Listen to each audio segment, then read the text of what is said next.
মানুষের জীবনে মৃত্যুটা কতটা আনসার্টেন। গতকাল ঠিক এই সময় মানে 4:30টার সময় আমার স্কুলের এক ছোট ভাই ট্রেনে কাটা পড়ে মারা গেছেন। আপনারা হয়তোবা অনেকেই টিভিতে নিউজে দেখছেন এই ঘটনাটা। আর আজকে সকালে তার জানাজা হয়েছে। অ্যান্ড আমার এলাকাতেই মানে আমার উপজেলায় তার বাড়ি, আর এবং আমার স্কুলের ছোট ভাই 19 ব্যাচ এসএসসি। তো ঠিক এই জায়গাটাতেই সে মানে এই ঘটনাটা ঘটে। এটা হচ্ছে কুড়িল বিশ্ব রোড। আমিও রেল লাইনের উপর দিয়ে হাঁটছি, বাট এই যে দুইটা রেল লাইন, এই দুইটা অপারেশনাল না এখনও। ট্রেন যাওয়া আসা করে এটা দিয়ে।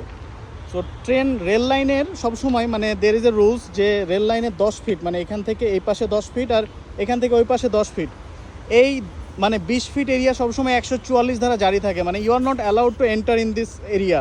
You can't walk, you can't run, you can't take photos.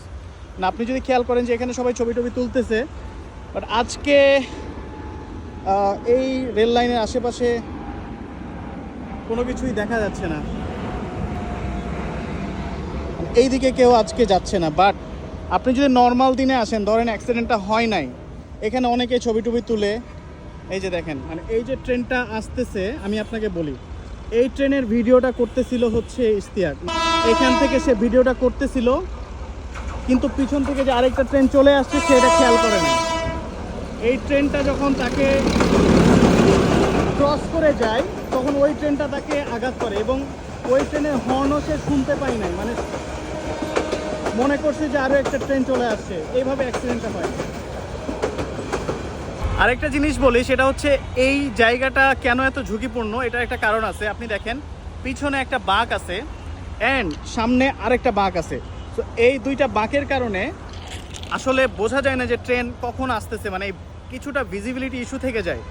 যার কারণে এখানে আপনি যদি একটু অসাবধানতা বশত কোনো কিছু করে ফেলেন বা হাঁটাহাঁটি করেন বা হেডফোন কানে দিয়ে হাঁটাহাঁটি করেন বা ছবি তুলেন, তাহলে আসলে এই দুর্ঘটনাগুলো ঘটে যায়।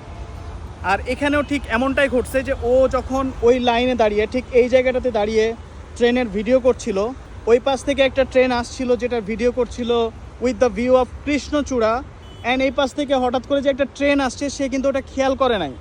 যার কারণে এই ট্রেনের শব্দের কারণে ওই ট্রেনের হর্ন বা লোকোমোটিভের সাউন্ড সব কিছুই সে ইগনোর করে গেছে। এবং তার কিছু ফ্রেন্ডরাও ছিল পিছন দিকে, যারা হচ্ছে ট্রেনটা মানে যখন খেয়াল করেছে তখন তারা ওখান থেকে সরে গেছে। বাট ও এখানে যে দাঁড়ায় আছে এটা ও খেয়াল করতে পারে না, এবং ওরাও ওকে বাঁচাতে পারে নাই। অ্যান্ড ওই যে ভিডিওটা আপনারা দেখছেন হয়তো বা একজন এই ট্রেনেরই মানে এই পাশ থেকে যে ট্রেনটা আসতেছিল এই ট্রেন থেকে একজন ভিডিও করছে যে, এবং পুরো কিভাবে ট্রেনে কাটা পড়ছে পুরোটা দেখা গেছে।